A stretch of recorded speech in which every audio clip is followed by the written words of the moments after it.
آج کل love marriage کا بڑا معاملہ چل رہا ہے. لوگ پوچھتے بھی مولوی صاحب لو میرج کرنا کیسا ہے؟ میں صاف صاف جواب دیتا ہوں، اسلام میں لو میرج کا کوئی تصور نہیں ہے. اسلام میں لو میرج کا کوئی تصور نہیں، کوئی کانسیپٹ نہیں ہے. اسلام میں لو آفٹر میرج کا کانسیپٹ ہے. پہلے پیار کرو پھر شادی کرو. معاف کرنا، یہ اسلام کا کانسیپٹ نہیں ہے. شادی کر کے محبت کرو، یہ اسلام کا کانسیپٹ ہے. اور ہاں، اگر کسی کو کوئی لڑکی خوبصورت لگ ہی جائے تو اسلام نے طریقہ بتایا ہے. عورت اسلام کی نظر میں کوئی نوکرانی نہیں ہے، نوکرانی سے کوئی بھی مل سکتا ہے. عورت اسلام کی نظر میں مہارانی. نوکرانی سے ملنے کے لیے کوئی پروٹوکول نہیں ہے، نوکرانی سے ملنے کے لیے کوئی اجازت نہیں لینی پڑتی، مگر مہارانی سے ملنے کے لیے پرمیشن لینا پڑتا ہے، اجازت لینی پڑتی ہے، ٹائم لینا پڑتا ہے، اپائنٹمنٹ لینا پڑتا ہے. اسلام کہتا ہے عورت تو مہارانی ہے. اگر کوئی لڑکا تجھے حاصل کرنا چاہتا ہے، تجھے بیوی بنانا چاہتا ہے، تجھے لے کر کے وہ کورٹ میرج نہیں کر سکتا، تجھے لے کر کے وہ گھر سے بھاگ نہیں سکتا. اگر بھاگے گا تو زنا مانا جائے گا، کورٹ میرج کرے گا تو حرام مانا جائے گا. اے عورت تو مہارانی ہے، اور مہارانی کو پانے کے لیے اس کے پی اے سے ملنا پڑتا ہے. اے عورت اگر تجھ سے کسی کو شادی کرنا ہے تو تیرے باپ سے مل کر کے رشتہ بھیجنا پڑے گا، تیرے بھائی سے مل کر کے رشتہ بھیجنا پڑے گا، پراپر چینل سے آنا پڑے گا، بیک ڈور سے نہیں آنا پڑے گا. اس لیے اپنی بہنوں کو بھی ایک پیغام دیتا ہوں، اگر کوئی لڑکا آپ سے محبت کا اقرار کر رہا ہے، رات دن میسج کر کے آئی لو یو لکھ رہا ہے، ویڈیو کال پر آپ سے محبت کا اظہار کر رہا ہے، انسٹاگرام پر آپ سے محبت کا اظہار کر رہا ہے، میری بہنوں تم دھوکے میں نہ آنا، تم اس کے دھوکے میں نہ آنا. وہ تم سے زنا کر کے تم کو جہنم میں لے کے جانا چاہتا ہے. ارے جو تم سے سچی محبت کرے گا وہ زنا کر کے جہنم میں لے کے نہیں جائے گا، وہ نکاح کر کے، وہ صحیح طریقے سے نکاح کر کے تم کو اپنی شریک حیات بنائے گا، اپنا لائف پارٹنر بنائے گا، اور تم کو جنت میں لے کے جائے گا. اب یہ تم سوچ لو میری بہنوں کہ تمہیں اپنی زندگی میں ساتھی کیسا چاہیے. جنت میں لے کے جانے والا ہم سفر چاہیے یا جہنم میں لے کے جانے والا ساتھی چاہیے؟ اب تم طے کر لو تمہیں کیا کرنا ہے. ابو لہب برباد ہوا، اور اس کی بربادی کے پیچھے اس کی یہ بیوی کا بھی رول تھا. اگر اس کو بیوی کیسے ملتی، حضرت آسیہ کے جیسی بیوی ملتی، تو شاید ابو لہب کا انجام اتنا برا نہ ہو. آسیہ کون تھی؟ فرعون کی بیوی تھی. فرعون کون تھا؟ بہت بڑا ظالم تھا، بچوں کا قاتل تھا، مگر اس کی بیوی ایمان لے آئی. فرعون کی بیوی حضرت موسیٰ علیہ السلام پر ایمان لے آئی، اور جب ایمان لائی فرعون نے اس کو جیل میں ڈال دیا، ہاتھوں میں زنجیر ڈال دی گئی، پیروں میں بیڑی ڈال دی گئی. اللہ کی یہ بندی اپنے رب پر ایمان لانے کی سزا میں اپنا محل چھوڑ کر، اپنے تخت و تاج کو چھوڑ کر، اپنی آرام دہ گدی کو چھوڑ کے آج قید خانے میں ہے، جیل خانے میں ہے. اس کے ہاتھوں میں زنجیریں ڈالی گئی ہیں، اس کے پیروں میں زنجیریں ڈالی گئی ہیں، پورا بدن لہو لہان ہے. اور اللہ کی وہ بندی فرعون کے جیل خانے سے دعا کرتی ہے، اور اس کی دعا کو اللہ تعالیٰ قرآن میں بیان کرتا ہے. ضرب اللہ مثلا للذین آمنوا امرأۃ فرعون. اے ایمان والو، میں تمہارے لیے مثال بیان کر رہا ہوں، تمہارے لیے آئیڈیل بنا رہا ہوں، تمہارے لیے آدرش بنا رہا ہوں. فرعون کی بیوی آسیہ کو اذ قالت رب ابن لی عندک بیتا فی الجنہ.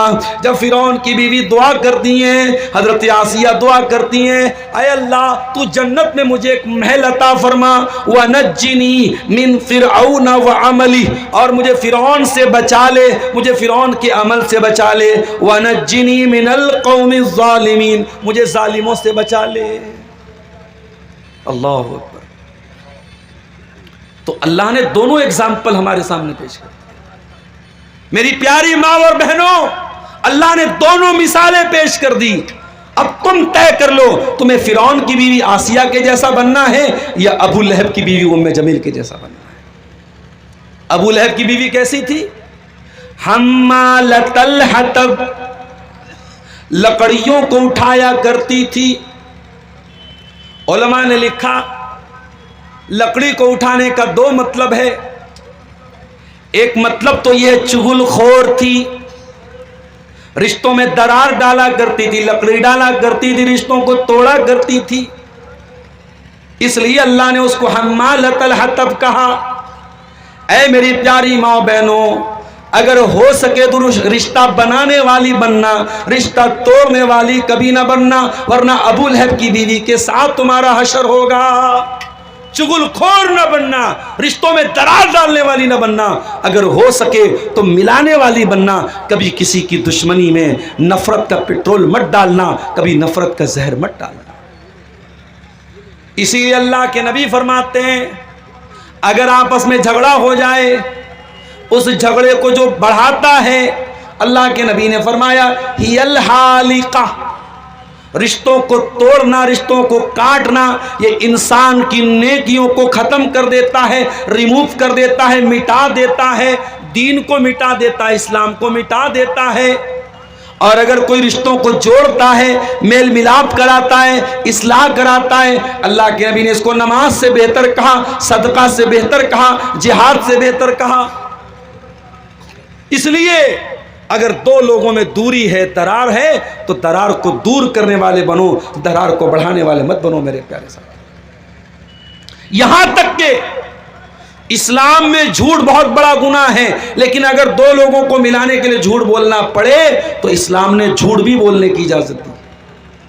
اللہ کے پیارے نبی صلی اللہ علیہ وسلم فرماتے ہیں لیس الکذاب الذی یصلح بین الناس، جو لوگوں کے بیچ میں صلح کراتا ہے، اگر وہ جھوٹ بھی بولتے تو اس کا جھوٹ جھوٹ نہیں لکھا جائے گا، وہ جھوٹا نہیں ہے جو صلح کرانے کے لیے جھوٹ بولے۔ تو ابو لہب کی بیوی کیسی تھی؟ حمالۃ الحطب، لکڑی لگانے والی تھی، لکڑی اٹھانے والی۔ ایک مطلب تو یہ ہے اس آیت کا، اور دوسرا مطلب کیا ہے؟ ابو لہب کی بیوی لکڑیاں اکٹھا کرتی تھی، کانٹے اکٹھا کرتی تھی، اور اللہ کے نبی کے راستے میں بچھا دیا کرتی تھی، نبی کو تکلیف پہنچایا کرتی تھی۔ اسی لیے قرآن جب اس کا نام لیتا ہے، قرآن جب اس کا ذکر کرتا ہے تو کیا کہتا ہے؟ وَامْرَأَتُهُ حَمَّالَةَ الْحَطَبِ، ابو لہب کی بیوی بھی جہنم میں جائے گی جو لکڑی اکٹھا کرنے والی تھی۔ ابو لہب کی بیوی کے پاس ایک بہت بڑا ہار تھا، ہار سمجھتے نا، ہار، نیکلس، موتیوں کا ہار تھا۔ وہ اتنی کمبخت تھی، اس نے اپنے موتیوں کے ہار کو بیچ دیا اور کہا کہ اس کو بیچ کر کے میں اسلام کے خلاف استعمال کروں گی، محمد رسول اللہ کے خلاف استعمال۔ اللہ اکبر۔ جب نبی چندے کی اپیل کرتے تھے، عورتیں اپنے زیورات بھیجتی تھی اسلام کی مدد کرنے کے لیے، اور یہ دیکھو کتنی ظالم عورت تھی، یہ اپنا موتیوں کا ہار کیوں بیچ رہی ہے؟ اسلام کے خلاف استعمال کرنے کے لیے، اللہ کے نبی کے خلاف استعمال کرنے کے لیے۔ قرآن کہتا ہے فی جیدہا حبل من مسد، اے ابو لہب کی بیوی، تو نے اپنے گلے کے ہار کو اسلام کے خلاف استعمال کیا تھا، تو نے محمد رسول اللہ کے خلاف استعمال کیا تھا۔ اے ابو لہب کی بیوی، کل قیامت کے دن تیرے گلے میں کھجور کی چھال کی رسی ڈال کے تجھ کو جہنم میں ڈالا جائے گا۔ حبل من مسد، کھجور کی چھال کی رسی ڈال کے تجھے جہنم کی آگ میں ڈالا جائے گا۔ اور بعض علماء نے لکھا کہ کھجور کی چھال کی نہیں، لوہے کی زنجیر اس کی گردن میں ڈالی جائے گی۔ ثم فی سلسلۃ ذرعها 70 ذراعا فاسلکوہ، 70 گز لمبی زنجیر جس سے جہنمیوں کو جکڑا جائے گا، وہ ابو لہب کی بیوی ام جمیل کے گلے میں ڈالی جائے گی، اور اس زنجیر اس کے گلے میں ڈال کے اس کو جہنم میں ڈالا جائے گا۔ پتہ یہ چلا کہ اگر شوہر کے غلط کاموں میں بیوی سپورٹ کرتی ہے تو بیوی کا بھی وہی انجام ہوگا جو شوہر کا انجام ہوگا۔ اس لیے خبردار، کبھی غلط کام میں کسی کا سپورٹ مت کرو، اگر ہو سکے تو اچھے کاموں میں سپورٹ کرو، اور نہیں کر سکتے تو کم سے کم برائی میں سپورٹ مت کرو۔ قرآن ایک اصول بتاتا ہے تعاونوا علی البر والتقوی ولا تعاونوا علی الاثم والعدوان، نیکی کے کاموں میں, تقوی کے کاموں میں ایک دوسرے کی مدد کرو, اور گناہ کے کاموں میں, زیادتی کے کاموں میں ایک دوسرے کی مدد نہ کرو. ابو لہب کی بیوی کیوں برباد ہوئی؟ اپنے شوہر کا غلط کام میں سپورٹ کرنے کی وجہ سے. تو یہ قرآن کی ایک چھوٹی سی سورت تھی جس میں صرف 5 آیتیں ہیں. ان 5 آیتوں کی تفسیر اور اس کا معنی اور مطلب میں نے آپ کے سامنے بیان کیا ہے. قرآن کی یہ چھوٹی سی سورت ہمیں یہ میسج دے رہی ہے کہ ہم ابو لہب کے جیسے نہ بنیں, ہم اسلام کی مدد کرنے والے بنیں, اسلام کا سپورٹ کرنے والے بنیں. قیامت کی صبح تک جب تک قرآن پڑھا جاتا رہے گا تبت یدا ابی لہب بھی پڑھی جائے گی, اور یہ سورت دنیا کو یہ پیغام دے گی کہ اے دنیا والو, اگر ہو سکے تو تم ابو بکر کے ساتھ کھڑے ہونا, عمر فاروق کے ساتھ کھڑے ہونا, عثمان غنی کے ساتھ کھڑے ہونا, تم ابو لہب کے ساتھ کھڑے مت ہونا.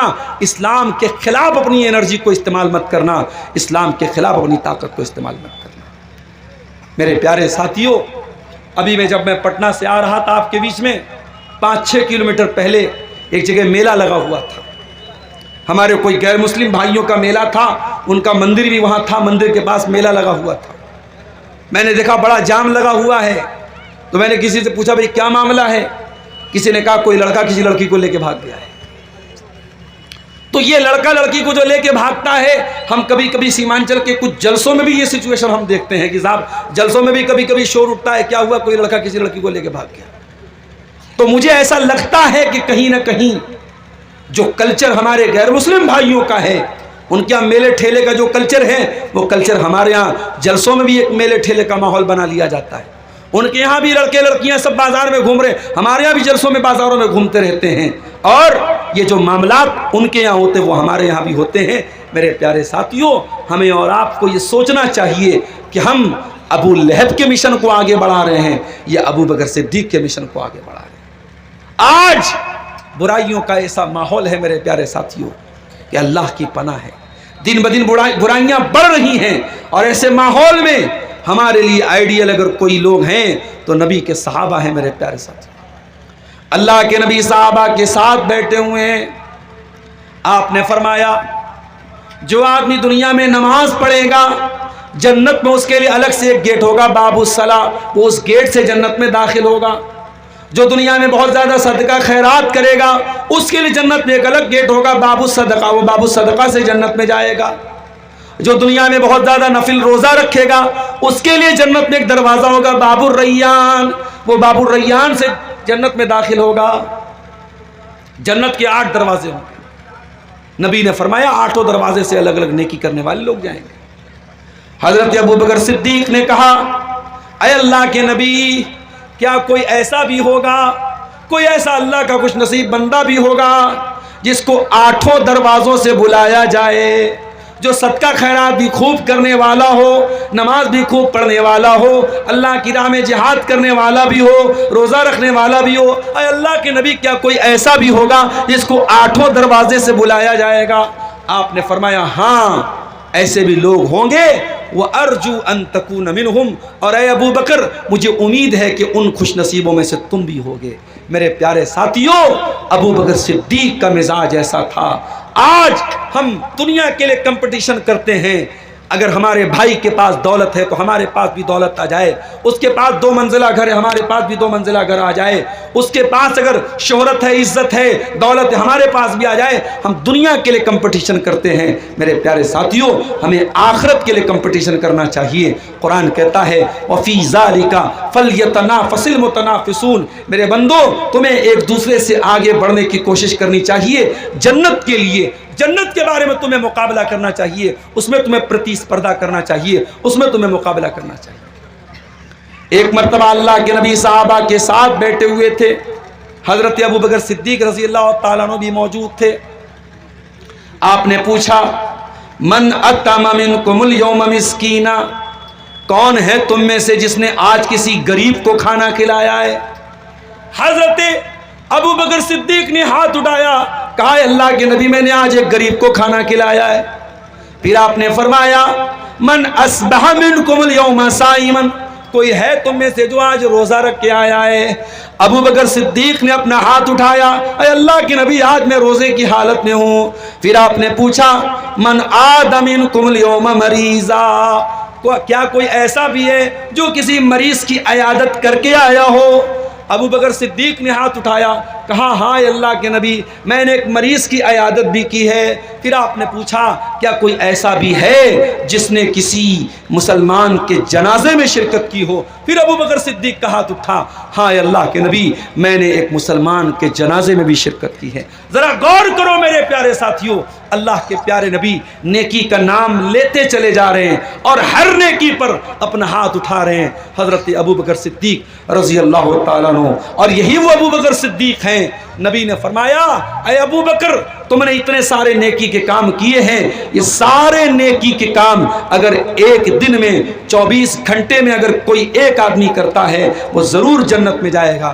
میرے پیارے ساتھیوں یہ ابو بکر صدیق ہیں۔ میں ابو بکر صدیق کا نام اس لیے لے رہا ہوں، میں دونوں ایگزامپل آپ کے سامنے پیش کر رہا ہوں، ایک نبی کا چاہنے والا، ایک نبی سے دشمنی کرنے والا۔ ایک ابو بکر جو زندگی میں بھی نبی کے ساتھ تھے اور انتقال بھی نبی کے ساتھ انتقال کے بعد بھی وہیں پہ دفن ہیں اور قیامت کے دن نبی کے ساتھ رہیں گے۔ اور ایک ابو لہب ہے جو دنیا میں ذلیل ہو کر کے کتے کی موت مرا اور آخرت میں بھی جہنم کی آگ میں ڈالا جائے گا۔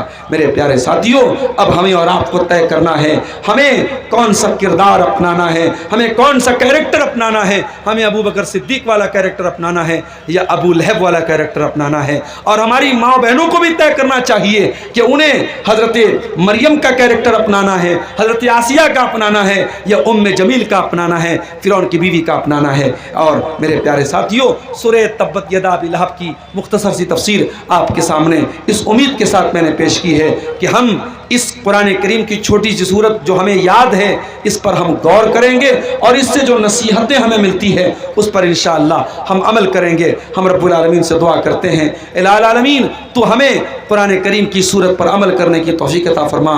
الہ العالمین ہمیں تو ابو بکر صدیق کے کردار کو اپنانے کی توفیق عطا فرما اور ابو لہب کے کردار سے ہمیں بچنے کی توفیق عطا فرما۔ پروردگار جس مدرسے کے لیے آج کا یہ پروگرام ہوا ہے اس مدرسے سے جو بچے پڑھیں انہیں دین کا سچا خادم بنا دے۔ الہ العالمین ہمیں سے جو بیمار ہیں ان کو شفائے کاملہ عاجلہ عطا فرما، جو روزی روٹی سے پریشان ہیں اے اللہ ان کے کاروبار میں برکت نصیب فرما۔ اے اللہ بہار میں الیکشن ہو گئے، سرکار بن گئی، اب تو ہمیں ہمارے اس اسٹیٹ کی حکومت کو تو توفیق دے کہ وہ امن اور چین اور انسانیت کے ساتھ لوگوں پر حکومت کرے اور انصاف کے تقاضوں پر عمل کرے اور کسی بھی طریقے کا کوئی ظلم و ستم لوگوں پر نہ ہو۔ پروردگار عالم ہمارے جان و مال کی، ہمارے عزت و آبرو کی حفاظت فرما، جب تک تو دنیا میں زندہ رکھ، اسلام پر زندہ رکھ اور ہمارا خاتمہ ایمان پر ہو۔ آمین وآخر دعوانا ان الحمدللہ رب العالمین۔ والسلام علیکم ورحمۃ اللہ وبرکاتہ۔